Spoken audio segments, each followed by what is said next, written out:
তো এটা দেখো মারবেকের হেয়ার ডোনাট। তো এখান থেকে আমি হেয়ার নিতে পারবো একদম রিয়েল হেয়ারের মতো স্টাফিংয়ের জন্য। তো আমি এখান থেকে কিছুটা হেয়ার এরকমভাবে টেনে নেব, কেমন? ব্যাস এতটা মতো হলে আমার হয়ে যাবে। ঠিক আছে, তোমরা এটাকে আমি হেয়ার ফাইবার হিসেবে ইউজ করব। এটা কিন্তু রিয়েল হেয়ার। ব্যাস ঠিক আছে, জাস্ট এইটুকু আমি নিলাম। এটাকে আমি এরকম করে আবার মেসি করে দেবো, দিয়ে একটু আমাকে স্প্রে দাও, হার্ড স্প্রে। তারপরে এটাতে আমি একটু স্প্রে দিয়ে নেবো ভালো করে। হ্যাঁ, এটাতে একটু বেশি করে স্প্রে দেবে। এটা ওই যে কুচু কুচু চুল হয়, অরিজিনাল রিয়েল হেয়ার দিয়ে এটা বানানো।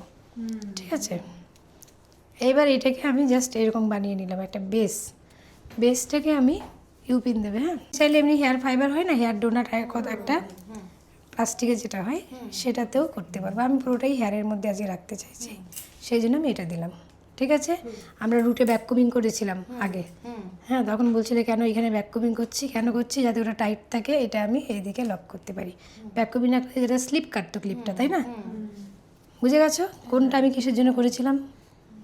ব্যাস, এখানে ধরো একটা পয়েন্ট করেছি এরকম, এখানে পিন দিচ্ছি, লক হবে না, স্লিপ হতো। ব্যাককুমিং করা আছে বলেই আমাদের পিনটা টাইট হচ্ছে, তাই না? এখন আমি এর মধ্যে একে একে লক করব।